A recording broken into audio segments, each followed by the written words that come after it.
She found the little girl at 11:41 at night, sitting alone on the back step of the diner in the rain. And the thing that stopped Sadie cold was not that the child was crying, it was that she was not. 7 years old, soaking wet shoes with cartoon cats bleeding color onto the wet concrete, and she was sitting perfectly still and with her hands folded like someone who had learned a long time ago that stillness was safer than sound. Sadie knew that kind of stillness. She had worn it herself for most of her childhood. The name on her name tag said Sadie. It had said that for 3 years, through 4 uniform shirts worn thin at the collar, through 2 pairs of non-slip shoes that had eventually slipped anyway on the wet tile near the coffee station, through more double shifts and missed rent payments and cold suppers, eaten standing over a break room sink than she had ever bothered to count.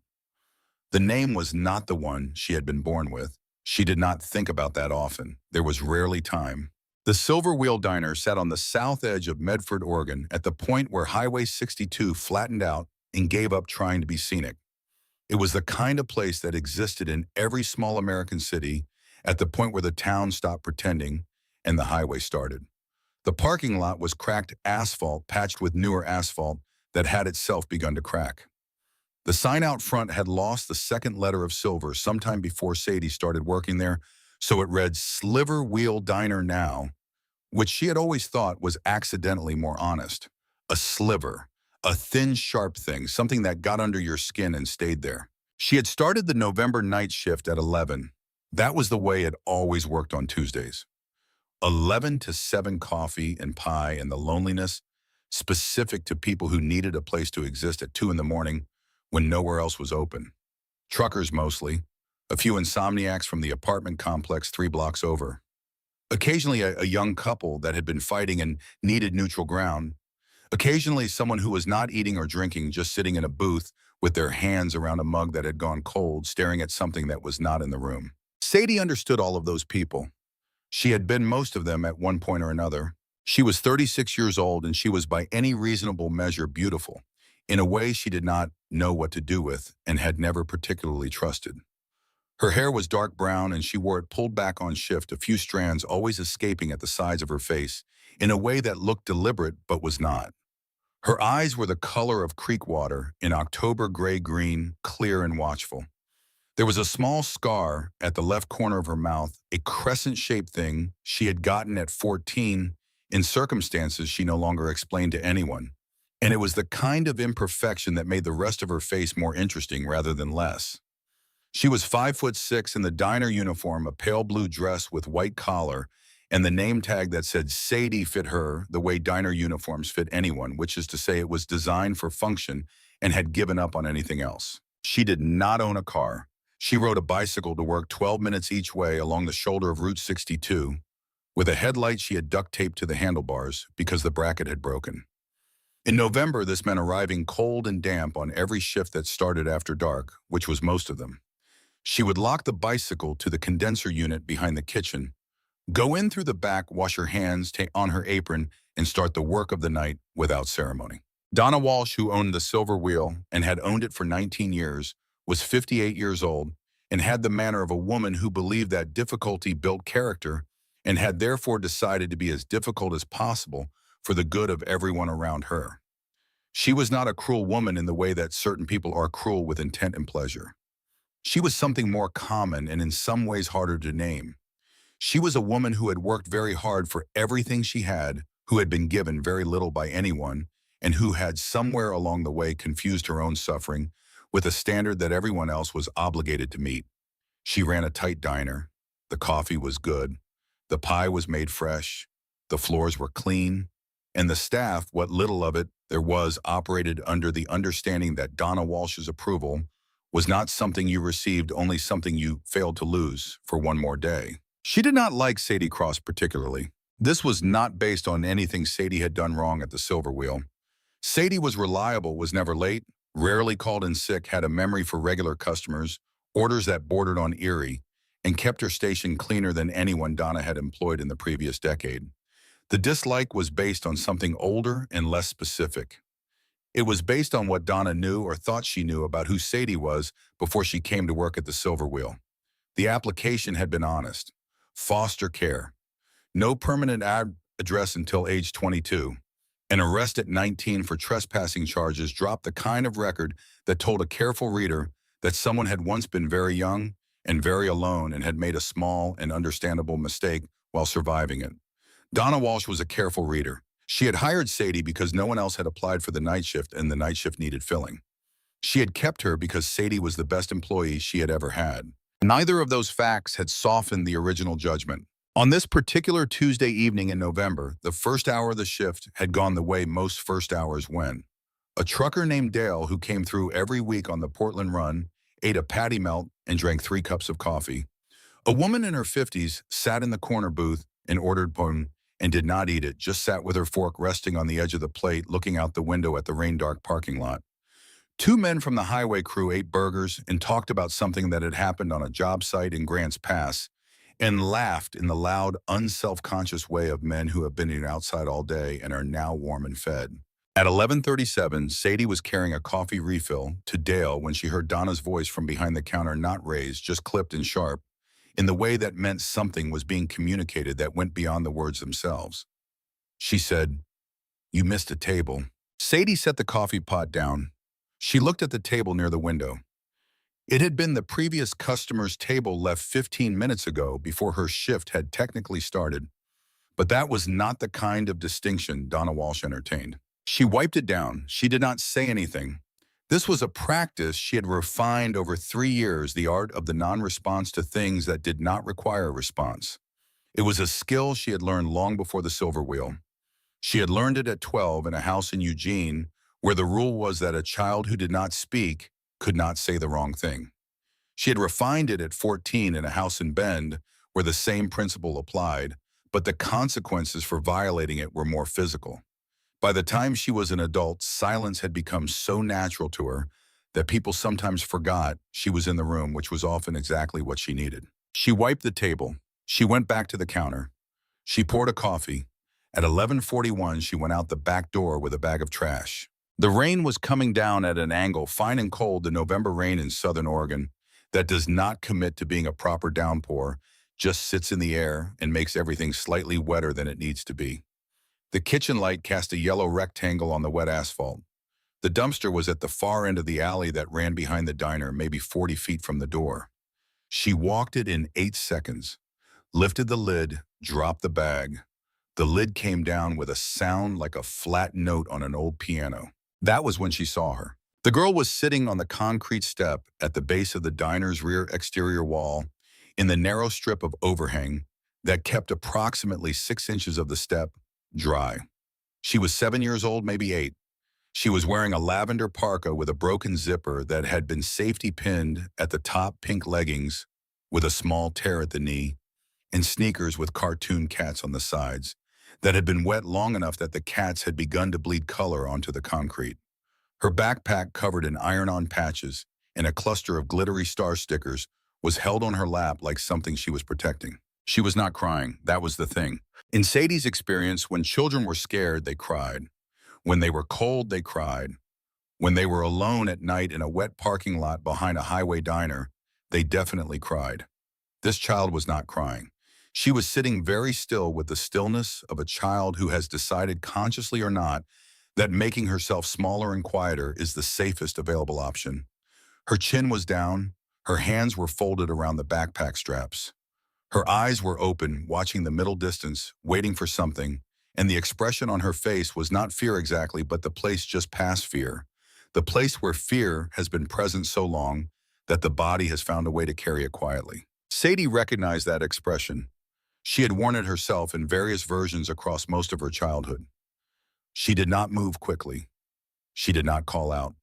She walked to the edge of the overhang and crouched down slowly so that she was at the same height as the girl, and she waited for the girl to look at her. The girl looked at her.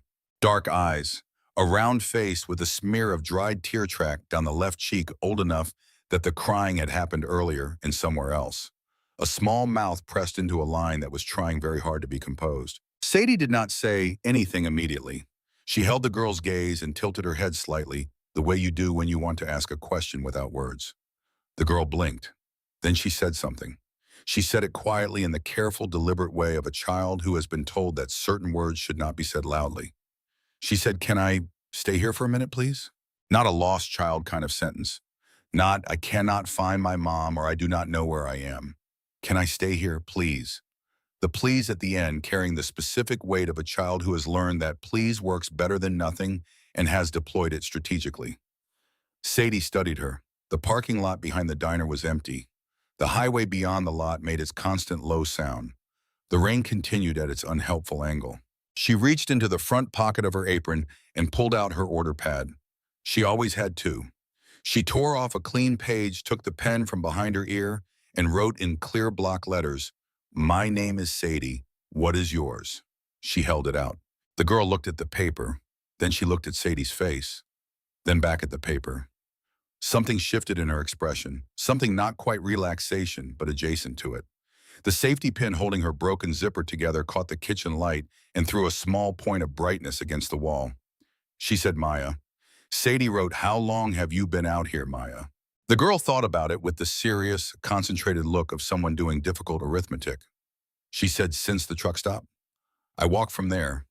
The truck stop on Route 62 was 8/10 of a mile north. Sadie had ridden past it on her bicycle 40 minutes earlier. She did this math quickly in her head and did not let anything move on her face. She wrote, "Is your mom or dad nearby?" Maya looked at the paper for a moment. Then she looked at the parking lot in a way that was not searching. It was the opposite of searching. It was the look of a child checking whether something she did not want to see was present.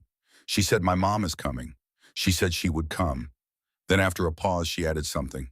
She said it quieter, almost to herself. She said, "Not him, though. She is not coming with him."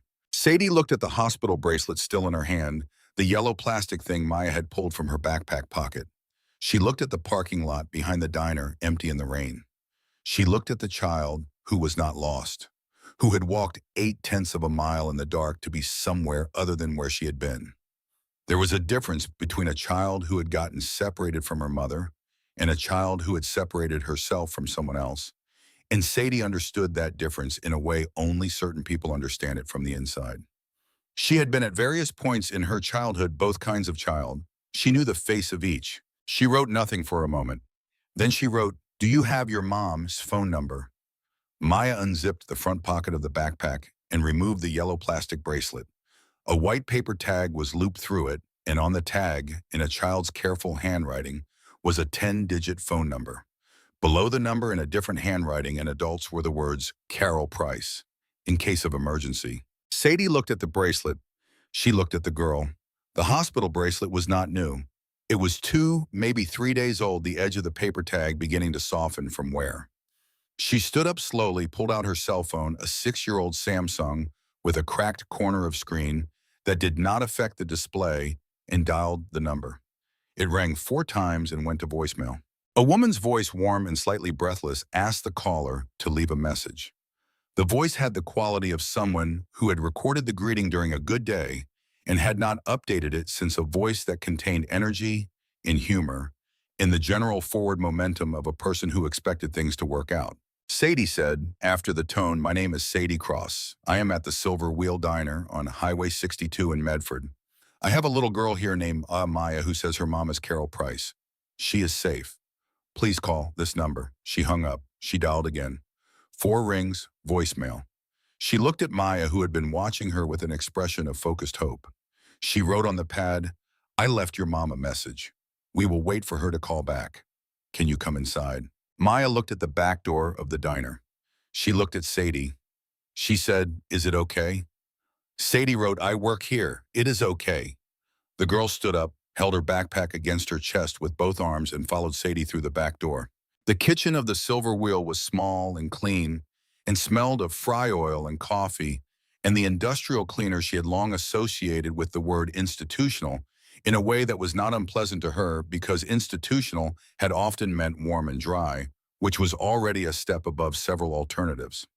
Reuben, the night cook, was a 29-year-old man from Klamath Falls who spoke very little and cooked very well, and had never in 3 years of shared night shifts asked Sadie a single personal question, which she appreciated to a degree she had never tried to express. He was at the grill with his back to them. He glanced over his shoulder, looked at Maya, looked at Sadie, and turned back to the grill. Sadie led Maya through the kitchen and into the diner itself. The main room of the Silver Wheel held 12 tables and a counter with 7 stools. At 11:50 on a Tuesday in November, 4 of the tables were occupied. Dale, the trucker, at the counter. The woman with the pie she had not eaten in the corner. The 2 highway workers who had finished their burgers and were on their second round of coffee and apple slices. And a man Sadie did not recognize, middle-aged wire-rimmed glasses, a laptop open on the table in front of him, who had ordered a tea 40 minutes ago and had not asked for anything since. She chose the booth farthest from the door and closest to the counter where she could see the parking lot and keep her station in view. She put Maya on the inside with her back to the room. She pulled out her order pad and wrote, "Are you hungry?" Maya considered this with the brief seriousness of a child evaluating a question she had been hoping someone would ask. She said, "A little." Sadie wrote, "I am going to get you something. Wait here. Do not leave this booth." She went to the counter, wrote up a ticket herself, slid it through the kitchen window to Reuben. Grilled cheese, side of fries, cup of hot chocolate. She paid for it herself, $4.70 from the tip money in her apron pocket. She poured a glass of water and brought it back to the table. Maya drank half of it without stopping. Sadie dialed the number again. Voicemail. She stood at the edge of the booth and watched the parking lot through the rain-streaked window. The lot was mostly empty, a silver pickup she recognized as belonging to the highway workers. Dale's rig idling at the far end where the truckers parked. The condenser unit against the building wall where her bicycle was locked. Beyond that, the highway and the lights of other vehicles moving through the wet dark, none of them slowing. She dialed once more. This time, the voicemail greeting cut in after 2 rings, which meant either the phone was being actively declined or the battery was dead. She left a second message shorter. Silver Wheel Diner, Highway 62. Maya is safe. Please call. When she turned back to the booth, Maya was looking at her hands, turning them over and back the way children do when they are thinking about something that has no words yet. Then she looked up and said, "You do not talk very much." Sadie almost smiled. She wrote, "I talk plenty. I just choose carefully." Maya read this and nodded as though it were the most sensible thing she had heard in some time. Reuben put the grilled cheese up in the window with a small paper cup of ketchup that no one had asked for, but which appeared reliably alongside every plate of fries regardless, because Reuben believed in ketchup the way some men believed in precaution. Sadie brought it to the table. Maya ate with the focused efficiency of a child who was hungrier than a little. She did not inhale it the way a child who had not eaten for a long time would have, which was a thing Sadie noted and was quietly relieved by. She ate steadily, deliberately, with both hands on the sandwich. Sadie stood near the table and watched the room and tried the number one more time. She was aware in the way that a person who has spent a significant portion of their life being watched learns to be aware that the attention in the room had shifted. Not dramatically, not all at once. It was the kind of shift that happens incrementally, like a tide barely visible at any individual moment, but unmistakable when you looked at where you had started. Dale had turned on his stool so that he was facing the booth rather than the counter. The man with the laptop had not looked at his screen in 4 minutes. The woman in the corner with the untouched pie had straightened slightly, her attention no longer directed inward. The 2 highway workers were not subtle about it. One of them, a broad man with a red cap and hands that looked like they had been built for work rather than assembled, was looking at Sadie and Maya with the open expression of a man trying to determine whether something required his involvement. Sadie understood all of this. She had understood it the moment she brought Maya through the kitchen door. A woman with a scar on her lip and tips in her apron pocket, and no plausible reason that anyone in this room could identify for having a 7-year-old child eating a grilled cheese in a highway diner at midnight. She knew exactly what the room was doing with that information, and she knew that she could not stop it from doing it, only wait for it to resolve itself. She stood near the table and kept her face neutral and dialed the number for the 5th time. Donna Walsh came out of the back office at 11:58. She had been doing the weekly inventory, which she did on Tuesday nights because it was the quietest shift of the week and she could hear herself think. She was wearing a cardigan over her uniform and reading glasses pushed up on her forehead, and she was carrying a clipboard, and she walked to the counter and set the clipboard down, and then she saw Maya. She looked at the child. She looked at Sadie. She said, "Who is that?" Sadie walked to the counter, so she was not saying this across the room. She said she was outside, in the parking lot, alone. I brought her in. I have been trying to reach her mother. Donna Walsh looked at the booth again. Maya had finished the grilled cheese and was starting on the fries in the orderly, one-at-a-time way that some children eat when they are being careful. Donna looked back at Sadie. She said, "You brought a stranger's child inside without asking me." Sadie said, "She was sitting outside in the rain at midnight. I brought her inside." Donna looked at the man with the laptop. He had his phone in his hand now, screen tilted away from her. She looked at Dale. Dale looked down at his coffee. She said to Sadie quietly but not privately, "Did you touch her?" The word touch landed in the air between them, and the air changed. Sadie said no. Donna said, "How do we know you know her? How do we know this is not something you set up?" Sadie looked at her. She said, "I will tell you what I know. I found her outside at 11:41. She had been sitting there for some time. She has her mother's phone number on a hospital bracelet. I have tried to reach her mother 5 times and left 2 voicemails. I brought her inside and bought her food from my own money because she was hungry and cold. That is what I know." Donna Walsh studied her with the expression of a woman who has just been given a reasonable account of events and has decided that its reasonableness is suspicious in itself. She looked at the clipboard in her hand as though it might tell her something useful. It did not. She set it down. She said, "I am calling the police to report a found child. That is the correct procedure." Sadie said nothing. Donna Walsh picked up the landline behind the counter. She did not dial 911. She dialed a number from memory, which meant it was a number she had called before, which meant it was not the general emergency line. She turned slightly away as it connected. She said, "Holt. This is Donna at the Silver Wheel. I have got a situation here. A woman brought in a child that might not be hers." "Yes, please, thank you." She hung up. She said to Sadie, "Deputy Riggs is on his way." Sadie looked at the booth. Maya had stopped eating. She was looking at the surface of the table, very still again, in the way she had been still on the back step. Her hands were on the table with the palms down. She had heard the name. Sadie noticed that. She went back to the table. She sat down across from Maya, which she had not done before, because she had been trying to maintain the visible posture of a diner employee rather than someone who had a personal stake in the situation. She sat down and pulled out the notepad. She wrote, "Do you know Deputy Riggs?" Maya looked at the paper. She was quiet for a moment. Then she said, "He was at the hospital with my dad." Sadie wrote, "Your dad sent him." Maya said, "My dad is not supposed to come near us. Mom has a paper that says so."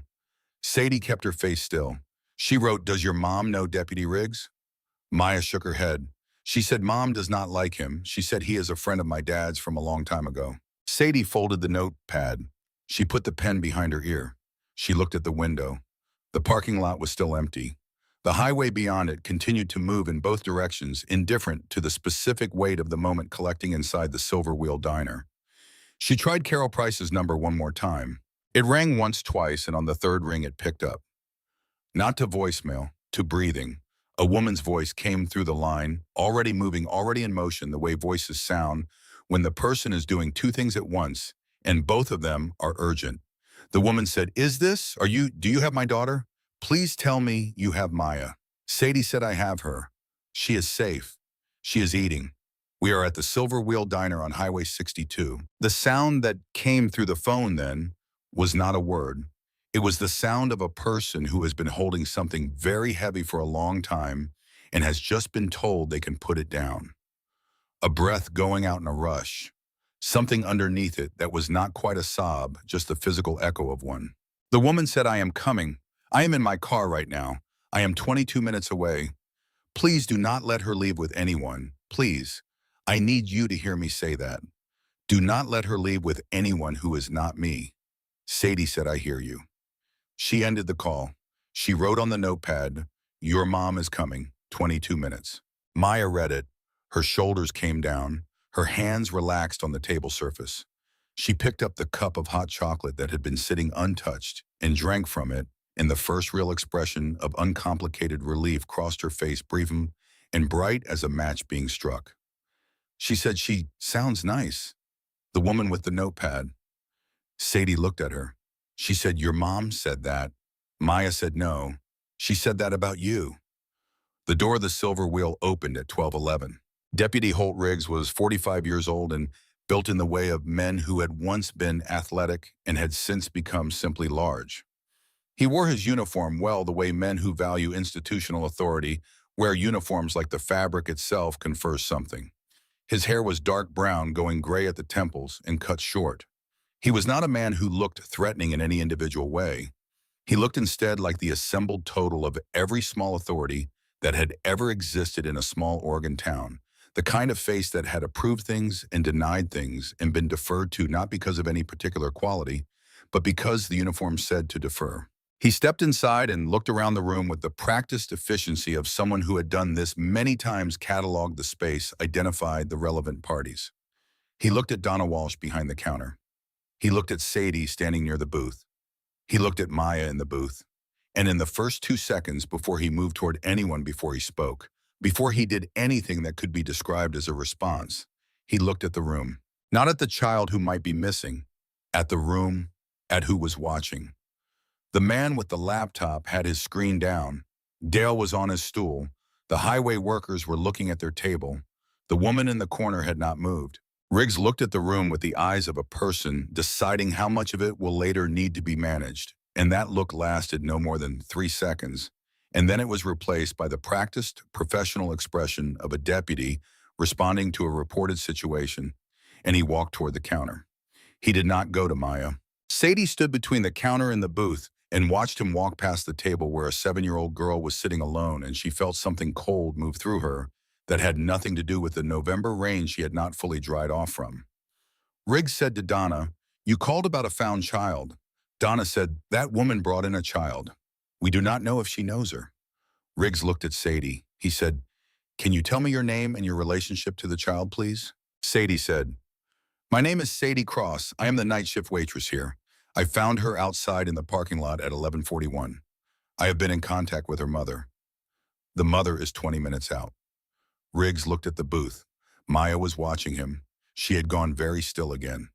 Both hands on the table, chin level, not frightened in the way a child is frightened by a stranger, frightened in the way a child is frightened by something known. Riggs said, "I know this little girl. She was reported missing from Medford General 2 hours ago. Sadie said her mother is on the way. I just spoke to her. Riggs said I will need to take the child until the situation is assessed.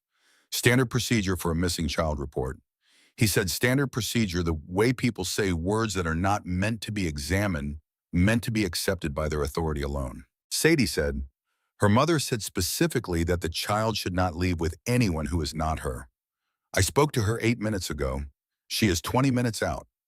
Riggs looked at her with the expression of a man recalibrating to a level of resistance he had not anticipated and did not particularly welcome. He said, "I understand your concern, but I am a sworn officer of this county, and the child's welfare is my responsibility." He moved toward the booth. Sadie moved between him and the booth. She was not large. She was 5'6" and 130 pounds in her diner uniform and non-slip shoes. She was aware of how she looked in this moment, and she moved anyway. She said, "Her mother will be here in 20 minutes. The room had gone entirely quiet. Dale had turned all the way around on his stool. The man with the laptop had opened it back up, but was not looking at the screen. The highway worker in the red cap had both hands flat on the table. The woman in the corner had finally moved, sitting forward, watching. Riggs stopped. He looked at Sadie with the patient, expressionless look of a man who has decided something and is giving it a moment before proceeding. He said, "Miss, I need you to step aside." Sadie looked at Maya. Maya was looking at her. Dark eyes, round face, hands folded in her lap. Now the way she had held the backpack in the parking lot. She was not crying. She was sitting very still. And she did something small, something that required no translation. She shook her head. Not at Riggs, at Sadie. One small motion. A 7-year-old child who had walked nearly a mile in the rain, who had sat alone on a concrete step in the dark because she had judged that the dark was safer than going back, who had given her name on a piece of paper to a woman she did not know because something in that woman's stillness had told her it was the right thing to do, was shaking her head. Sadie did not move. She stood in her diner uniform with the tips in her apron pocket and the pen behind her ear and the name tag that said a name that had not been hers at birth, but had been more hers than any other name in the 36 years she had been alive, and she did not move. The rain continued outside, fine and cold and unhurried, coming down at its angle across the parking lot, where her bicycle was locked to the condenser unit, where a little girl had been sitting in the dark 40 minutes ago, where in 11 minutes a gray Honda Accord would pull in too fast, and a woman in scrubs would be out the door before it had fully stopped. None of that had happened yet. Right now, there was only the diner and the rain and the deputy and the child and the woman standing between them, and the quality of silence that settles over a room when everyone in it has just realized that something is about to matter. Riggs did not raise his voice. That was the thing about men like him. They did not need to. The authority was already in the room before they arrived, built into the badge and the uniform, and the way that small towns teach their children from a very young age to step back when a man in that shade of tan tells them to. He looked at Sadie standing between him and the booth, and he looked at her with the patience of a man who had already decided she was temporary. He said, "I am going to ask you one more time." Sadie said, "And I am going to tell you one more time that her mother is on the way." He tilted his head slightly. He said, "You want to make this difficult." She said, "I want you to wait 20 minutes. The room was so quiet that the coffee maker behind the counter, cycling through its automatic keep warm program, sounded like something mechanical clearing its throat. Dale had turned all the way around on his stool. The highway worker in the red cap had his elbows on the table. Nobody was pretending not to watch anymore. Riggs reached into the front pocket of his shirt and removed a small leather notebook. He opened it. He looked at something inside it, and then he looked at Sadie, and he said her full name. Not just Sadie, the full name. Rebecca Jean Whitmore, which was the name on her birth certificate and on her arrest record, and on every piece of official documentation that had followed her through the years, like a shadow she had not been able to outrun, even after she had stopped answering to it. He said it to the room, not just to her, the way certain people say things when they want the room to be part of the saying. He said, "Foster care, Eugene, Oregon. Medford County Juvenile Services, twice ages 14 and 16. Trespassing, Klamath Falls, 2006 charges dropped. No fixed address of record until 2011. Currently employed here, yes." The room received this information in the way rooms receive things that are delivered with the tone of confirmed facts. Nobody spoke. The man with the laptop looked down at his hands. The woman in the corner was very still. Donna Walsh was standing behind the counter with her arms crossed and the clipboard pressed against her chest, and she was looking at Sadie with an expression Sadie recognized. She had seen it on various faces in various buildings across most of her life. It was the expression of a person who has just had a suspicion confirmed and is experiencing not satisfaction exactly, but the relief of someone who no longer has to resist a conclusion they had already privately reached. Donna said Sadie. Sadie did not look away from Riggs. Donna said, "Sadie, step away from that table." Sadie said, "Her mother is 11 minutes out." Donna came around the counter. She walked to Sadie and she stood beside her, and she said it more quietly in the register that was meant to sound like a concession, but was not. She said, "This is not your business. This is a police matter now. You have done what you could do. Step back." Sadie looked at Maya. Maya had both hands in her lap. She was watching Sadie with the focused attention of a child waiting to see what the equation would resolve to. Sadie said, "She told me her mother was coming, and her mother is coming. I told her I would not leave this table until her mother got here." Donna looked at her for a moment. Then she reached out and in a motion that was more administrative than physical, removed the name tag from Sadie's uniform. The pin came free with a small sound. Donna held it. She said, "Then you are not leaving this table as my employee. You are leaving it as a customer, or you are leaving it out the front door. But either way, you are leaving it." She said it in the tone of a woman who had made a decision that she intended to stand behind, regardless of whether it survived scrutiny later. Riggs moved forward. Sadie did not move. He stopped. He looked at her. He was not a man accustomed to the specific kind of stillness she was presenting, the kind that comes not from bravado or confrontation, but from a very settled relationship with having nothing left to lose. She had stood in doorways before, smaller and younger and less certain of herself than she was now, and she had learned that the body knows things the mind cannot always articulate. And what her body knew right now, what it had known from the moment Riggs walked past Maya's table to talk to Donna first, was that the child in the booth was safer with Sadie crossed between her and this room than she was without it. She pulled out her notepad. She wrote something quickly and slid it to the edge of the table where Maya could see it without picking it up. It said, "I am still here. Do not move from this booth." Maya read it. She nodded once. Riggs said, "Miss, I am placing you on notice that if you continue to obstruct my ability to carry out my duties, I will be within my rights to remove you from the premises by force. Do you understand that?" Sadie said, "I understand you perfectly." The door opened. Not Carol Price. Too early for that.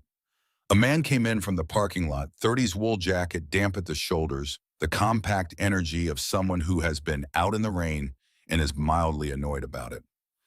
He sat down at the counter 2 stools from Dale and picked up a menu, then looked up and registered the arrangement of people in the room: the deputy, the woman in the diner uniform without a name tag, the child in the booth, the quality of suspended motion that permeated everything, and he set the menu back down. His name was Greg Tanner. He was a freelance writer who contributed to the Medford Tribune and 3 other regional outlets, and he had come in for coffee on the way back from a late assignment and had not expected this. He took out his phone and set it face down on the counter and ordered coffee from Donna, who poured it without looking at him. Riggs made a decision. He said to Sadie, "I am going to ask you to wait outside while I speak to the child." Sadie said, "I am going to decline that." He said, "That was not a request." She said, "I know." He looked at Donna. Donna looked at him. Something passed between them in the grammar of 2 people who have known each other for a long time and do not need complete sentences for certain categories of communication. Donna said, "Sadie, clean out your section and go." The room waited. Sadie looked at the booth. She looked at Maya. And then she did something that cost her more than anything she had done in the previous 45 minutes, which had already been expensive in ways that were difficult to quantify. She picked up the notepad. She tore off a page. She wrote on it and folded it once and placed it next to Maya's cup of hot chocolate. She wrote, "Your mom is on her way. The number on your bracelet. Do not leave with anyone until she walks in." She straightened. She untied her apron. She laid it on the edge of the table, folded the way she always left things when she was done with them. She looked at Maya one more time, and Maya was reading the note. And when Maya looked up, Sadie held her gaze for just a moment and moved one finger slowly toward the door, the way you would point at something you wanted a child to watch for. Maya understood. She turned to face the door. Sadie walked to the back, through the kitchen, where Reuben did not look up, past the coat hook where her jacket hung heavy canvas dark green, the shoulders already damp from the earlier trash run. She put it on. She went out the back door. The parking lot was cold and wet and empty. The rain had not changed. It was still coming in at its angle, the Oregon November rain that did not know how to hurry. Her bicycle was where she had left it, locked to the condenser unit, the headlights still duct taped to the handlebar, waiting with the patient indifference of objects. She stood in the dark with her back against the building, and she breathed. In and out slowly through her nose, the way she had learned to breathe in the years when breathing slowly was the only available tool. The cold air went into her lungs, and she let it settle there a moment before releasing it. Her hands were not shaking. She had taught them not to. She had 7 minutes before Carol Price would arrive, maybe 8. She had no authority and no uniform, and no legal standing and no recourse, and 50 cents above $4 in her apron pocket, which was now inside on a table in a diner she had just been fired from. She had a cracked cell phone. She had a green canvas jacket. She had a bicycle. And she had a number in her wallet that she had carried for 3 years without using. She took out her wallet.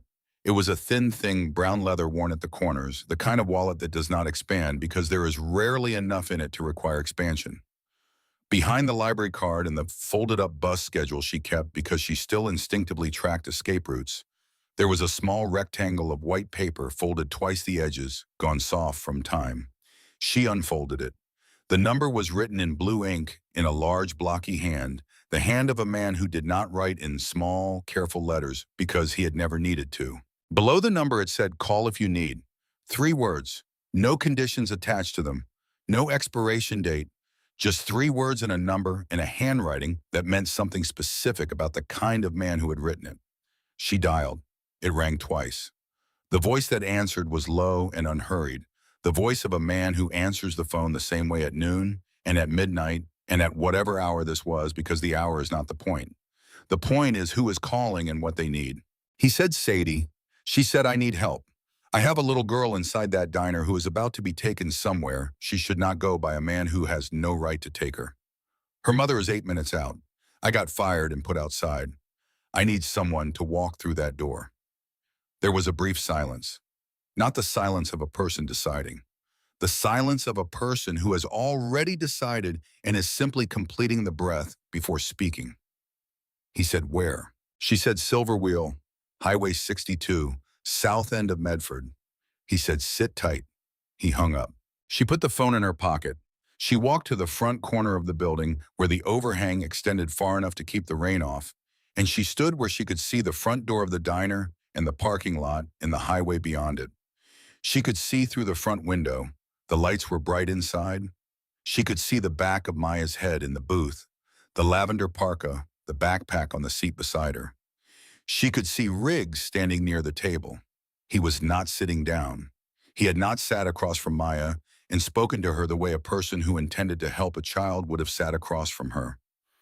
He was standing. He was standing in a way that suggested he was waiting for an opportunity, not performing a duty. She watched Riggs pull out his own phone. He turned slightly away from the table when he dialed. He spoke into it briefly. Whatever he said took 11 seconds. He put the phone back in his pocket. Sadie stood in the cold and watched and felt the next few minutes arranging themselves around her, and she thought about the number of times in her life she had been in some version of this position outside a lighted building, looking in at something happening to someone inside it that she did not have the standing to stop. As a child, there had been nothing she could do with that feeling except survive it. She had spent 20 years learning what else to do with it. She heard them before she saw them. That was always the way. The sound came first, not loud, not aggressive, not the revving theatrical thunder of what people expected when they pictured motorcycles. This was something lower and more continuous, a sound that built from a single tone into a chord as more engines added themselves to it the way a river builds from tributaries. It came from the north from the direction of Highway 62, and it grew steadily for 60 seconds before the first headlight appeared around the far curve. Then the second, then 5 more, then a dozen, then a column of light that stretched back along the highway as far as she could see, each point of light belonging to a separate engine and a separate rider, the whole of it moving together through the rain with the unhurried certainty of something that cannot be redirected. 53 motorcycles. She had not counted them. She would not know the number until later when Cole told her. What she knew in the moment was that the highway in front of the Silver Wheel Diner, which had been empty and dark and moving in both directions with the indifferent traffic of a Tuesday night in November, was now occupied. The column turned into the parking lot and spread the riders, finding their positions with the practiced ease of men who had done this or something like this many times, spreading into a loose arc that curved around the front of the building without blocking the entrance, without blocking the road, without doing anything that could be described as threatening, except by someone who found the simple fact of their presence threatening, which was precisely the point. The engines cut one after another in a staggered sequence that created a diminishing wave of sound, and then the parking lot was quiet and full and dark with the shapes of 53 men sitting on 53 motorcycles in the rain, not moving, not speaking, the orange points of a few cigarettes the only color. The front door of the Silver Wheel Diner opened. Cole Donovan was 54 years old and 6 feet and 2 inches tall and 230 pounds, and he had been the president of Iron Cross MC for 11 years. He was built in a way that made architecture feel approximate. He wore a leather vest over a dark flannel shirt, his patch on the back, the Iron Cross emblem, worn smooth at the edges from years of contact with every kind of weather and road. His hair was silver gray and pulled back. His beard was the same. His hands, as he pushed open the door of the Silver Wheel Diner, were the hands of a man who had spent his adult life working with them, scarred at the knuckles and thick at the wrist, and entirely in that moment open and unhurried at his sides. He walked in. He did not look at Riggs immediately. He walked to the counter, pulled out a stool, sat down. He looked at Donna Walsh, who had gone very still behind the counter, with one hand resting on the coffee pot and her face doing something complicated that had no single name. He said, "Evening. Coffee, please." Black. Donna Walsh looked at him. She looked through the window at the parking lot. She poured the coffee. The room had changed in the way rooms change when the weight distribution shifts.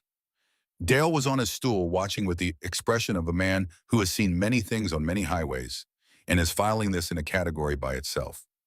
The highway worker in the red cap had both hands flat on the table and was very deliberately not making any sudden movements. Greg Tanner at the counter had his phone out. He was not hiding it now. Riggs had turned from the booth. He was looking at Cole with the expression of a man recalculating. Cole drank his coffee. He set the cup down. He looked at the parking lot through the window, then at Riggs with the measured, unhurried look of a man who has all the time in the world because he understands that time is currently working in his favor. He said, "I believe you have a little girl sitting in that booth whose mama has been trying to reach her for some time." His voice was low and conversational, the voice of a man making an observation rather than an accusation. Riggs said, "This is a county matter." Cole said, "I am sure it is." He took another sip of coffee. He said, "I am also sure that a woman named Carol Price is on her way here right now, and that she has a legal protective order that would be relevant to the question of who this child goes with tonight." Riggs looked at him. He said, "You have no standing here." Cole looked at the parking lot, then at Riggs. He said, "No, I just wanted some coffee." The silence in the room was a different quality now. It had weight to it, the weight of a situation in which the number of available moves had been significantly reduced without any single move having been made. Riggs looked at the booth. Maya was sitting with her hands folded on the table watching Cole Donovan with the careful attention of a child taking inventory. The front door opened. Sadie came in from the cold.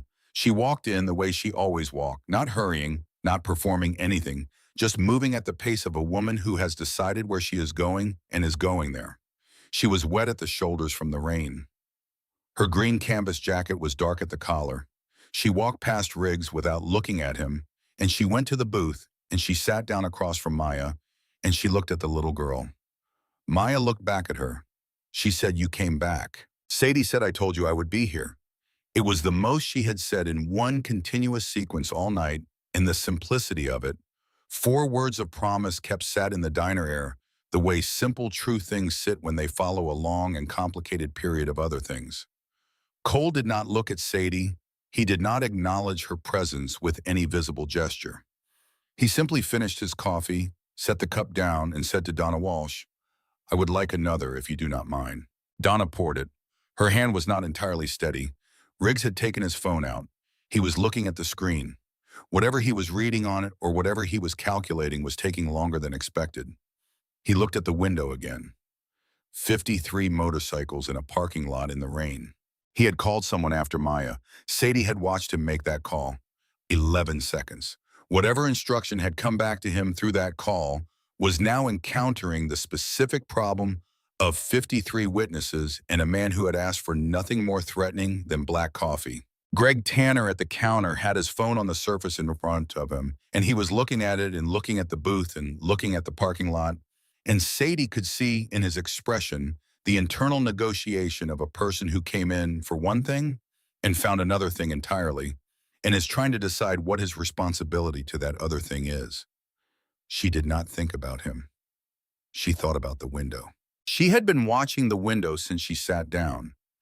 Every car that slowed on Highway 62, every headlight that swept across the front of the building. She was watching for a gray Honda Accord, which was the car Carol Price had mentioned in passing during their conversation, had said it as she was already hanging up a detail thrown in the way people throw in details when they are already in motion, and the details are coming out of them faster than they can organize them. The Honda came in at 12:43. It came in too fast, the tires cutting through the standing water. In the parking lot entrance, the headlights swinging wide as the car corrected. It parked at an angle in the first space past the entrance, not between the lines, the kind of parking that happens when the person behind the wheel has stopped thinking about parking. The engine cut. The door opened before the car had finished rocking to a stop. Carol Price was 34 years old, and she was wearing blue scrubs under a thin jacket that was not warm enough for November in Oregon, but she had not stopped for a warmer one. She was medium height, and her hair was dark and pulled back, and she had the face of a woman who was in her ordinary life, composed and capable, the face of a hospital worker who has learned to move efficiently through other people's emergencies, but who was not moving efficiently right now because this was not other people's emergency. She stopped when she saw the motorcycles. 53 motorcycles in the Silver Wheel parking lot. Their riders still seated, still quiet, the rain coming down on all of them. She stopped for a full 3 seconds, and then she looked through the front window of the diner, and she saw the lavender parka in the booth. And she walked forward through the motorcycles the way water finds a path, not around them, through the spaces between them, and the riders on either side of her path shifted slightly, almost imperceptibly, to make the path wider, and none of them said anything. She came through the door. She took 3 steps in and stopped. Maya was already moving. She had seen her mother through the window before the car had fully stopped, had been watching the window the way Sadie had told her to watch it. And when Carol came through the door, Maya was out of the booth and across the floor. And then she was not moving separately anymore because her mother was down on her knees on the linoleum. And they were the same thing, moving the same way, held by the same pair of arms. Carol Price held her daughter on the floor of the Silver Wheel Diner and made the sound that Sadie had heard through the phone in the parking lot, but which was different in person, which was always different in person. It was the sound of a person who has spent several hours in a private and unshared terror and has just been released from it all at once, and the release was not clean or quiet or contained. It filled the diner the way real things fill rooms, crowding out everything smaller. Nobody spoke. Dale at the counter was looking at his coffee. The highway worker in the red cap had his head down. Greg Tanner was very still. Cole Donovan looked at his hands wrapped around his coffee cup and said nothing.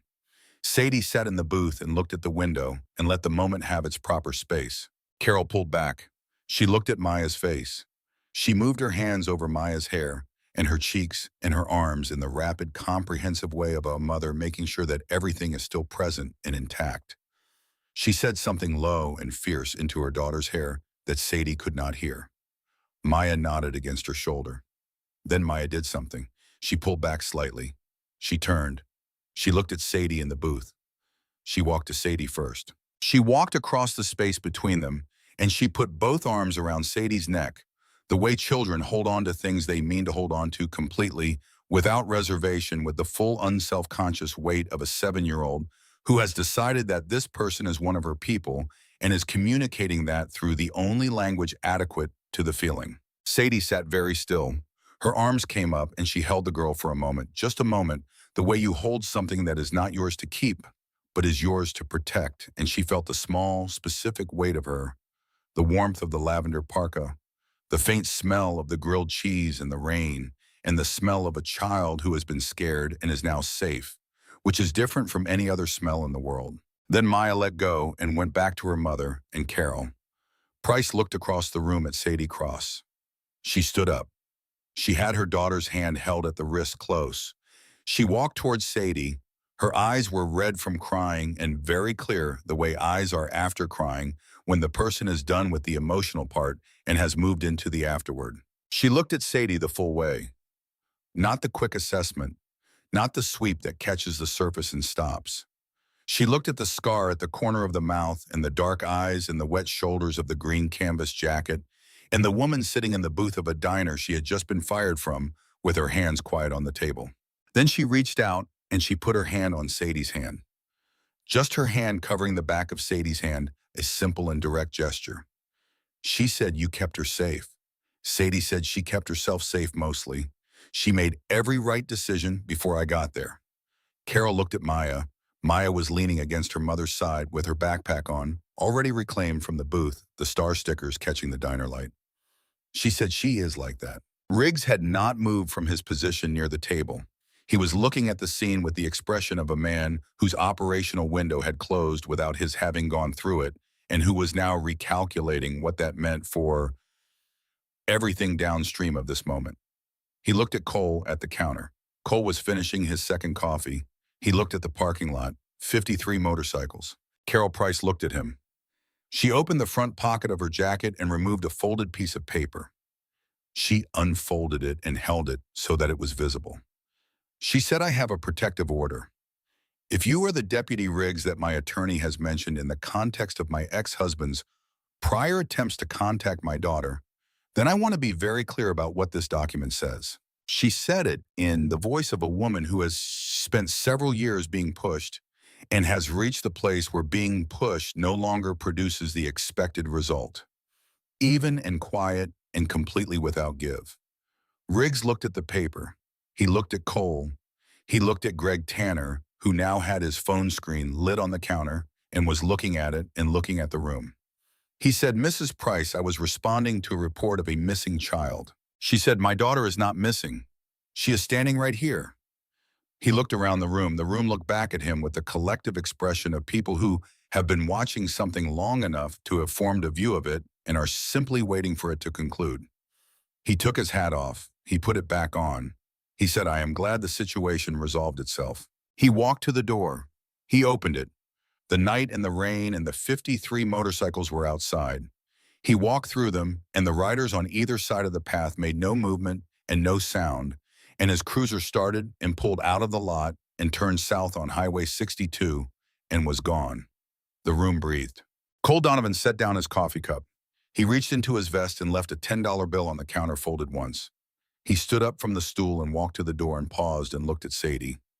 He said, "You did all right." She said, "You came a long way for coffee." He almost smiled.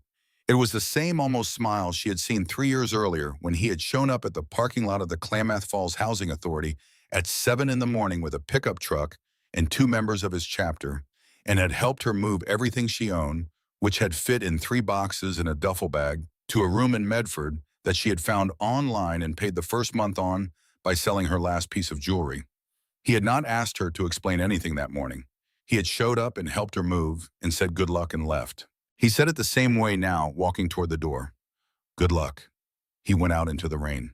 Through the window, she watched him walk through the motorcycles, and one by one, the engines turned over that wave of sound, building again, and the lights came on 53 pairs of headlights pointing toward the highway, and they left the way they had come in a column that turned north onto Highway 62 and disappeared around the curve, the sound of their engines diminishing in the wet air until the night was quiet again, and the Silver Wheel parking lot held only the ordinary vehicles of ordinary people, and a gray Honda Accord parked at a crooked angle in the first space past the entrance. Carol Price sat down across from Sadie in the booth. Maya was beside her, pressed into her side. The hot chocolate was cold, and Carol ordered a new one without being asked. Donna brought it without comment, which was its own kind of comment. Carol said, "She told me you wrote everything on a notepad." Sadie said, "I do not always say as much as I write." Carol said, "She said you smelled like coffee and rain." Sadie said, "That is an accurate description of most of my life." Carol looked at her for a long moment. She said, "I want to ask you something, and I want you to know it is not a small question, and you don't have to answer it." Sadie waited. She said, "What made you stay?" After he read your record out loud like that to the whole room. Most people would have walked away. You had every reason to walk away. Sadie looked at Maya, who had fallen slightly into her mother's side, the safety of the last hour, finally landing, her eyes beginning to go heavy at the edges. She said she was alone, and she had made every right decision. Someone needed to make sure that counted for something. Carol looked at her daughter and then at the woman across the table, and she did not say anything else for a moment.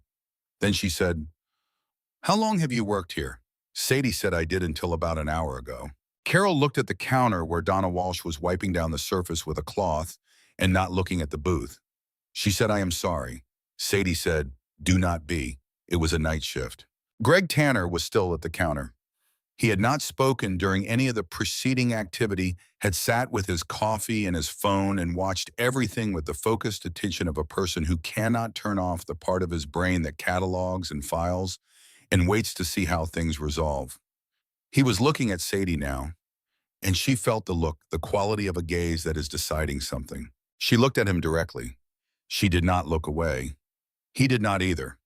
He nodded once, slightly, the nod of a person acknowledging a compact that has not been stated aloud. He turned back to his coffee.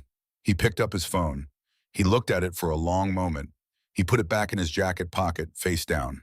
Maya had fallen asleep against her mother's shoulder, the backpack still on the star stickers catching the light, her mouth slightly open in the undefended way of a child who has released the last of the held tension and let sleep take it.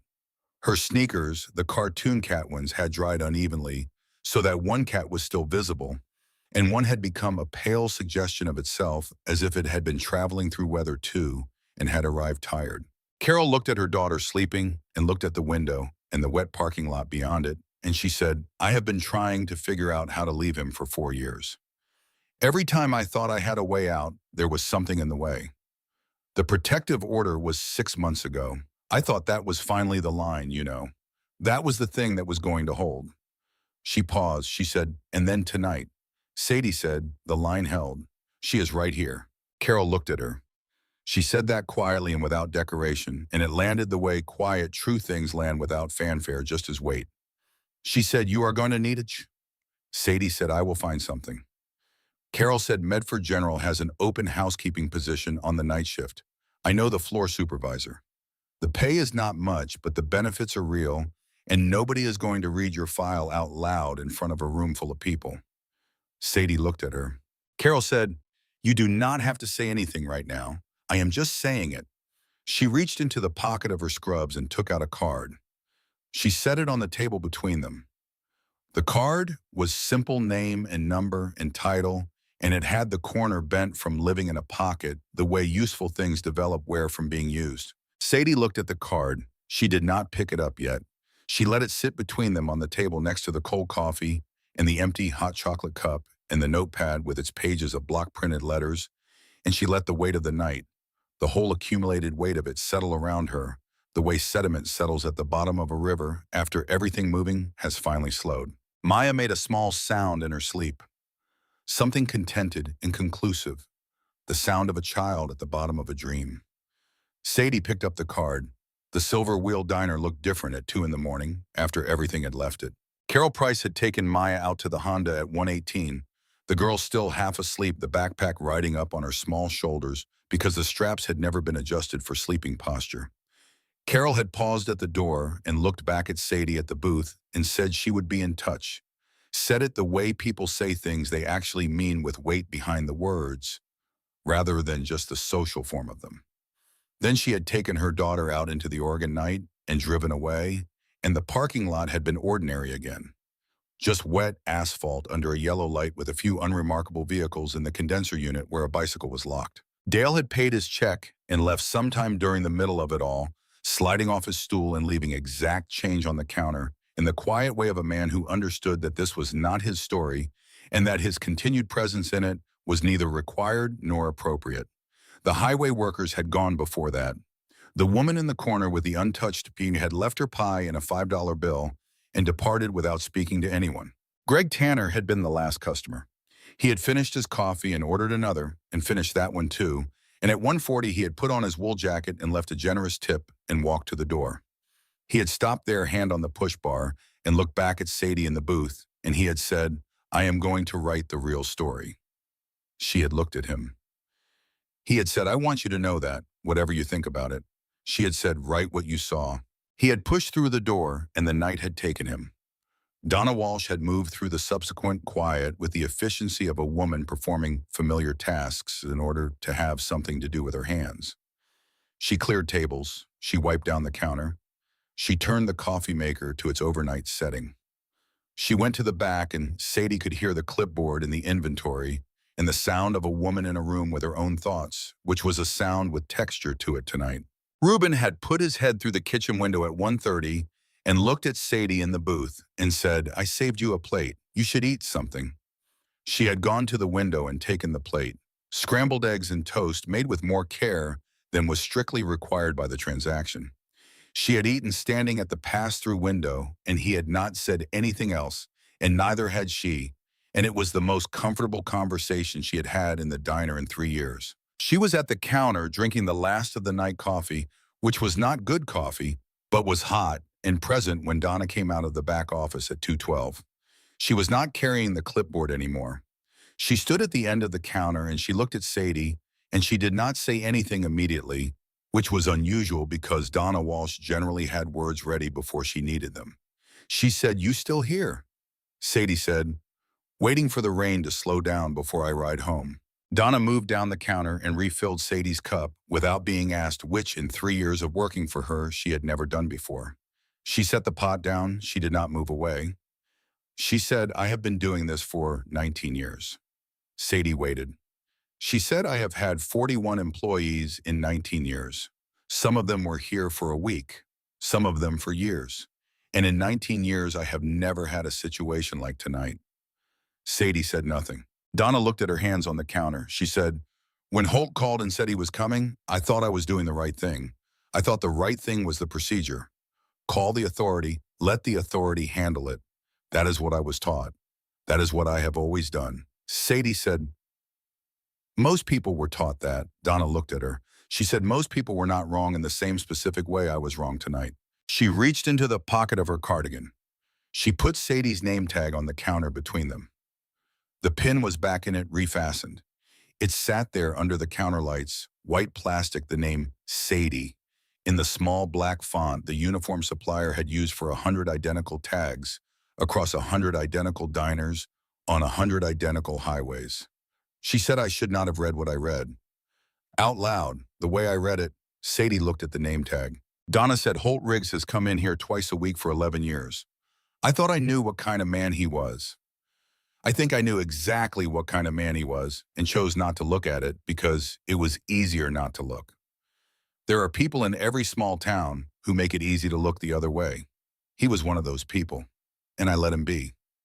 She was quiet for a moment. She said, I am not going to tell you I will never make a mistake again. I am 58 years old. I have been making mistakes for a long time. She paused. She seemed to be working through something, finding the words for it, in a place that was not the place where she usually kept her words, which was near the surface and ready. She said, but I can tell you that I will look longer before I decide. It was the thing she had come out to say. Sadie understood that. She had come out of the back office at 2 in the morning, not because the inventory required it, but because she had something to say that she had spent an hour and a half composing. And this was it, and it had cost her something to say it, and the cost was visible in the way she was holding herself upright and still like a woman who had made herself do something difficult and was standing in the aftermath of having done it. Sadie picked up the name tag. She turned it over once in her fingers. She set it back down. She said the coffee was good tonight. Donna looked at her. Something moved through her face that was not quite relief and not quite absolution. Something more complicated and more honest than either of those things. The expression of a woman who knows she was wrong and has said so and understands that saying so does not undo the wrong, but is the only available motion in the right direction. She said, come in Thursday. Your shift is still yours if you want it. Sadie said, I will think about it. She meant that she would take the job at Medford General, and she suspected that Donna Walsh understood this, and that the offer was not really about the shift, but about something else, the desire to have made a gesture toward correction, however small. Sadie understood that desire. She was not unmoved by it. She finished her coffee. She put on her green canvas jacket. She took the name tag off the counter and put it in her pocket. She went out the back door, unlocked her bicycle from the condenser unit, and rode home in the rain. The rain had slowed to the kind of thin, persistent presence that was more attitude than weather. She rode the 12 minutes along the shoulder of Route 62 with the duct-taped headlight cutting a pale path through the dark. And the night was quiet around her, the highway sparse at this hour, the trees along the road moving slightly in the wet air. She lived in a studio apartment above a tire shop on Crater Lake Avenue, which she had rented for $420 a month for 2 years. The apartment was small and kept meticulously the way people keep spaces they have chosen rather than been assigned, because the choosing matters in a way that the square footage does not. There was a bed and a table and 2 chairs and a kitchen the size of a reasonable thought, and a bathroom with a window that looked out onto the tire shop roof, where a tabby cat lived, whom she had named Grady, and who appeared when it suited him and disappeared when it did not, which she respected as a life philosophy. She leaned her bicycle against the wall inside the door and took off her wet jacket and hung it on the hook she had installed herself with a $2 anchor bolt from the hardware store 3 blocks over. She filled the kettle and put it on. She sat down at the table and put Carol Price's business card in front of her and looked at it. The name on the card was Carol A. Pricerin, Medford General Hospital Department of Nursing. There was a direct number and an email address in the kind of clean design that comes from someone who knew what they were doing. She thought about the floor supervisor Carol had mentioned. She thought about the night shift. She thought about what it would be like to work in a building where nobody knew her file, where she was just a new hire starting from the surface of things rather than from underneath them. She put the card in the small box on the shelf where she kept the things that mattered, alongside a library card and a folded bus schedule, and a photograph she did not often look at, and she made her tea and went to bed. The article ran on Thursday morning. She saw it on her phone, the link sent by Carol Price with a text that said, "Simply read this." It was in the Medford Tribune online edition, and it was long, considerably longer than the standard Tribune format for local news. Greg Tanner had written 4,000 words. He had not written about Sadie the way she had expected. She had expected to be the subject of the piece in the way people become subjects turned into a figure representing a thing, the symbol of a lesson, the illustration of a point. People with complicated histories who do good things in public tend to get that treatment. The complicated history becomes part of the machinery of the story rather than the story itself. He had not done that. He had written about what he saw. He had written about a woman standing in a diner between a child and a door. He had written about a deputy who went to the counter before he went to the child. He had written about 53 motorcycles in a parking lot in the rain, and a man who ordered black coffee and said 4 sentences and changed the temperature of an entire room. He had written about a mother on her knees on a linoleum floor. He had written about a child who walked to the woman first. He had written 1 paragraph about Sadie's history, 3 sentences placed in the middle of the piece without emphasis. Former foster care youth, has lived and worked in Medford for 3 years, works the night shift at the Silver Wheel Diner on Highway 62. That was all. No arrest record read aloud, no implied judgment in the sequencing. Just 3 sentences in the middle of a larger story that was ultimately about what had happened and who had been present and what they had done with their presence. At the end of the piece, he had written, she was asked what made her stay. After she was fired, after her record was read aloud, after every available pressure had been applied to move her out of the space between the child and the door, she said she was alone, and she had made every right decision. Someone needed to make sure that counted for something. He had attributed it directly, no paraphrase, just the words. Sadie read the paragraph twice. She set the phone down. She picked it up and read it again. Then she put the phone face down on the table and sat with her tea and let the strange, specific weight of being seen accurately settle through her, which was different from the weight of being seen inaccurately and different from the weight of not being seen at all, and which she did not have a word for because she had not had much practice with it. Carol sent her screenshots over the following 2 days. Not all of them, but a selection, the ones that seemed to say something worth saying. People shared it, people in Medford and people in other places along the highway corridor, and people in Portland, and people in towns she had never been to who had felt something about it. Some of them said things that were direct and simple, the way people speak when something has cut through the usual noise. The Iron Cross MC did not seek attention for what they had done. Cole Donovan did not give interviews. When a Tribune reporter called the number associated with the chapter to request a comment, a man who identified himself only as the chapter secretary said, "We had coffee at the Silver Wheel. Good pie. Recommend it." And that was the extent of the official statement.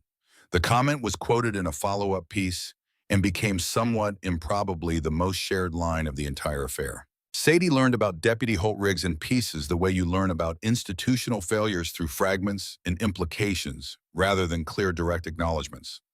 Carol told her what her attorney had confirmed. The protective order violation was being investigated.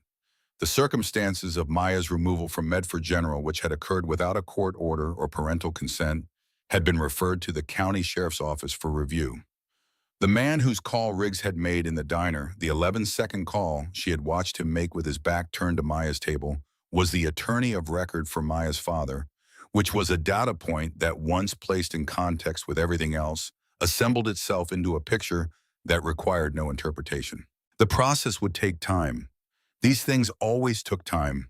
Sadie understood that. She had spent enough of her life watching institutional processes unfold at the pace of institutional processes to have no illusions about the timeline between a referral and a consequence. But the process was moving, and it was in the hands of people whose job it was to move it, and that was more than she had had 48 hours earlier. She called Carol on Friday afternoon and accepted the introduction to the floor supervisor at Medford General. The supervisor was a woman named Ruth Ann Hogan, who had been running the overnight housekeeping staff for 14 years, and who conducted the informal phone conversation with the directness of a person who has interviewed enough people to know what she is looking for and has learned to recognize it quickly. She said, Carol says you are good with difficult situations. Sadie said I prefer simple ones, but I do not always get them. Ruth Ann Hogan said nobody does. Can you start Monday? Sadie said yes. She gave notice to Donna Walsh that afternoon, not in person, but in a note she left at the start of her Friday shift, in which Donna read before Sadie reached the end of her first hour. Donna did not say anything for most of the shift. Near the end at 6 in the morning, when the diner was quiet and the sky outside was going from black to gray, in the hesitant way it went in November, Donna came to where Sadie was resetting the sugar caddies along the counter, and she put a plain white envelope beside the nearest caddy and walked back to the kitchen. Sadie opened it. Inside was a check. It was 3 weeks of back wages she had not been paid because of a bookkeeping issue that Donna had mentioned twice, and resolved never, plus $100 in cash, folded inside a piece of silver wheel notepad paper on which Donna had written in her tight, economical handwriting, the same handwriting that had been making out checks and invoices and supply orders for 19 years for what it is worth. You did the right thing. I should have said so while it was happening. That was all. She put the cash in her pocket and the check in her wallet, and she put the note in the small box on the shelf at home next to Carol Price's business card. She started at Medford General on Monday. The work was physical and largely invisible, the kind of work that keeps institutions functioning without ever appearing in any account of how they function. She pushed a cart through corridors at 3 in the morning and emptied bins and cleaned surfaces and ran a buffing machine over floors that would be walked on all day by people who would not think about the floors. She was good at it immediately for the same reasons. She was good at everything she applied herself to seriously because she paid attention, and because she did not require external validation to maintain her standards, which meant her standards were consistent. Ruth Ann Hogan noticed on the first night. She did not say anything immediately. She watched for 3 nights the way competent supervisors watch without making it visible, and on the 4th night she stopped Sadie in the corridor near the East Wing supply closet and said, "You have done this kind of work before." Sadie said, "Different kind. Same idea." Ruth Ann looked at her for a moment. She said, "There is a senior position opening in 3 months on this floor, if you are interested." Sadie said, "Tell me more when the time comes." Ruth Ann nodded. She moved on down the corridor. Sadie moved in the other direction, and the hospital went on around her, the low sound of equipment and the occasional distant voice of the night staff, and the particular quality of silence in a building where people are sleeping in ways that are not entirely voluntary, a kind of weighted silence, a silence with stakes. She was not unhappy. This was worth noting because happiness in its absence had not always been a reliable category in her life, had often been displaced by more immediate categories like safe and warm and fed and stable. But standing in the corridor of Medford General at 4 in the morning with a mop and a cart and a paycheck coming on Friday, she was in some clean, uncomplicated way not unhappy. She thought about that sometimes during the night shifts in the way you think when the hands are occupied and the mind has its own hours. She thought about the specific shape of the life she had built from the materials available to her, which had not been the materials most people were given. She had been given instead the material of necessity, which was a rough and unforgiving fabric, but which, if you worked it long enough, became a kind of strength that did not break the way softer things broke. She thought about the woman whose name she carried. Her name, the name on her birth certificate, the name in the county files that Deputy Riggs had read aloud on a Tuesday night in November, was Rebecca Jean Whitmore. She had not gone by that name since she was 16 years old. She had left it behind in a parking lot in Portland in the winter of 1995, in circumstances that had not been of her choosing, but which in their conclusion had given her something she had not expected. She had been 16, and it had been December, and she had been 3 days out of a foster placement that had ended in a way that made the ending preferable to the continuation. She had a duffel bag with 2 changes of clothes and $43 and a bus ticket to Medford, where she knew no one but where she had found a posting for a room rental on a library board and had decided that a stranger in a new place was a better proposition than the situation she was leaving. She had been waiting at the bus station on a bench outside because the inside closed at 10, and it was 11:30 when a woman had sat down beside her. One seat over the distance that communicates awareness without intrusion. The woman was perhaps 50, with the kind of face that had lived in weather. She was wearing a green canvas jacket. She had a motorcycle parked at the curb. She sat on the bench and she did not say anything immediately. After a few minutes, she said, "You have been here a while." She did not ask about her business. She just said she had noticed. Then she said, "You're hungry." They went to a diner 2 blocks over. The woman ordered without looking at the menu, and she ordered enough food for two without asking what the girl wanted. She did not ask questions. She ate her own food and looked out the window and let the silence be what it was. When they were done, she paid the check and they walked back to the bus station. At the curb, she reached into the inside pocket of the green canvas jacket and took out a folded piece of paper and a pen. She wrote something and handed it over, a name and a phone number. She said, "If you get to where you are going and you need something in the first month, call that number. After that, you will not need it." She got on the motorcycle. She said, "My name is Sadie, in case you need to know who you are calling." She left.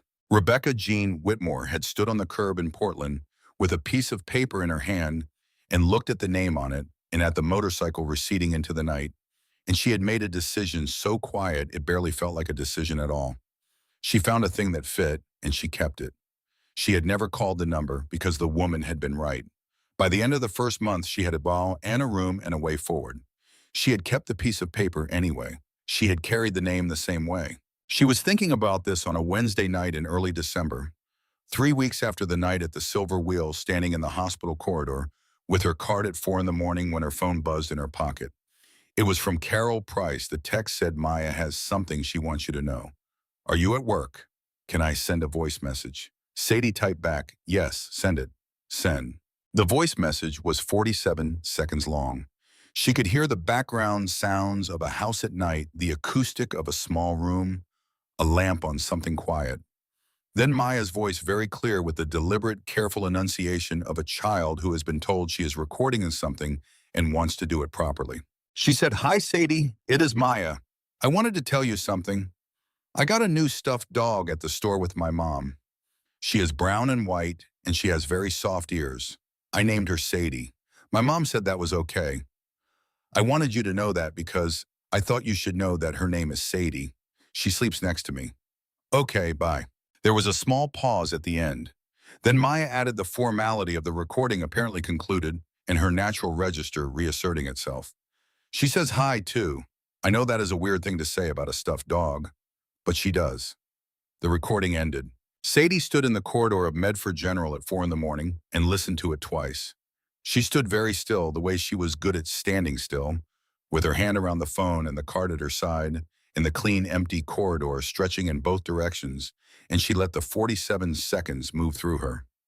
She thought about a stuffed dog with soft ears sleeping next to a 7-year-old girl in a room in Medford, Oregon. She thought about what it meant to name a thing after a person. The specific act of it, which was not a small act, which was in some ways the most serious act available to a 7-year-old. You named things after people who mattered. You named things after people you wanted to keep close to you in some form even when they were not present. You named things after people whose quality you wanted to have near you in the dark. She thought about the brown and white dog with the soft ears. And then she thought about a motorcycle at a curb in Portland in 1995, and a woman in a green canvas jacket and a piece of paper with a name on it. She thought about what it means to give someone a name. Not the name you are born with, but the name you are handed by a stranger who sees something in you worth naming, who trusts that you will carry it forward into a life they will never see. The woman who had sat down one seat over had given her name the same way she was receiving it now, without requiring anything in return, without conditions or expiration or a debt attached. Just a name passed from one person to another, in the dark carried forward, because it fit, because it was the right size for the person carrying it. She had carried it for 20 years. And now a 7-year-old in Medford was carrying it too, in the softest possible form on a stuffed dog with brown and white fur held close in sleep. The thing about names passed this way is that they do not stop moving. You give them thinking you are giving them to one person. You do not know that you are giving them to everyone that person will ever stand up for. She put the phone in her pocket. She pushed the cart down the corridor. She did the work. At 6:15, when the overnight shift was winding down and the day staff were beginning to move through the quarters with their morning energy, Ruth Ann Hogan found her at the supply closet and said, "I heard about what happened at the Silver Wheel. You are the woman from the article." Sadie said Greg Tanner wrote the article. Ruth Ann said he wrote about someone. That was you. Sadie put a mop head in the basin and said nothing. Ruth Ann said, I want you to know that it does not change anything about how I think about the work you are doing here. Sadie said, that is how it should be. Ruth Ann said, I know that is how it should be. I am telling you that it is. She moved on down the corridor. Sadie finished the supply closet and took the cart back to the bay and clocked out and put on her jacket, the green canvas one, and she walked out through the hospital entrance into the morning. The morning was gray and cold, and the parking lot was full of cars belonging to the day shift, practical sedans and pickup trucks, and the occasional motorcycle, the daily working vehicles of a medium-sized Oregon city going about its December. The sky was the low, flat color that meant more rain before evening. The mountains were not visible today. She unlocked her bicycle from the rack. She put her bag in the basket. She stood for a moment before getting on, just to be in the air before moving through it. She thought about the note in the box on the shelf at home, the one from Donna Walsh on the silver wheel notepad paper. I will look longer before I decide. She thought about Carol Price's card in that same box. She thought about the photograph she did not often look at, but which was there had always been there. A small square print of a woman in a green jacket on a motorcycle taken from behind. Receding, taken with a disposable camera because a teenager had wanted to remember what the back of someone's jacket looked like when they were leaving after giving you something you did not know you needed.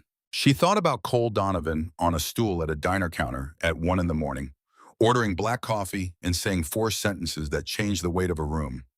She thought about Reuben and the plate of scrambled eggs put through a kitchen window without ceremony or explanation. She thought about Dale on his stool watching and what honest watching costs a person. She thought about Greg Tanner with his phone face down on a counter. She thought about Maya in the booth, hands folded on the table, not crying, waiting with the dignity of a child who had decided that the woman across from her was trustworthy and had staked something on that decision. She thought about what it meant to be worth that. She got on the bicycle.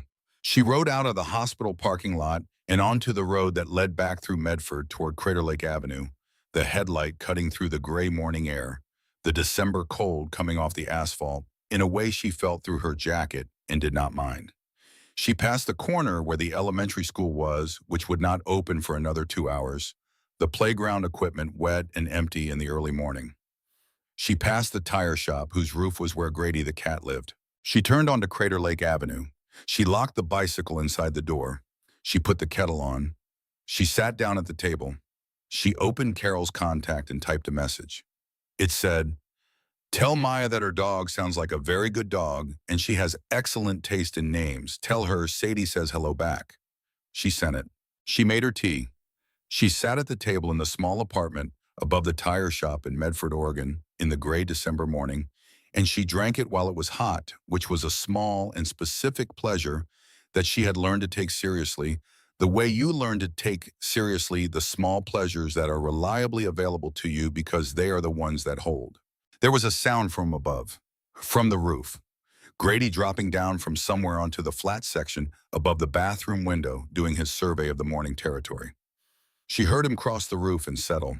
She thought about this woman on the motorcycle who had sat down 1 seat over and had not asked questions and had ordered enough food for 2 and had handed a piece of paper to a 16-year-old girl and had said, call if you need, and then had ridden away into the Portland night without ever knowing what the girl had made of the paper and the name in the meal, without knowing that the name was still moving, that it had passed through 20 years of one life and was now sleeping in the arms of a 7-year-old in a room on the other side of Oregon. Without knowing that somewhere between that bus station bench and this December morning, the name had become something large enough to stand in a doorway and refuse to move. That was the thing about what you give when you give without asking for anything back. You never know how far it goes. You never know the rooms it walks into. You never know the children it protects, or the doors it refuses to open, or the cold concrete steps it finds a lost child sitting on in the rain, and decides without ceremony, without calculation, that this is exactly the right place to stop. The tea was hot. The morning was cold. Grady settled on the roof above her. Sadie Cross drank her tea and let the day begin.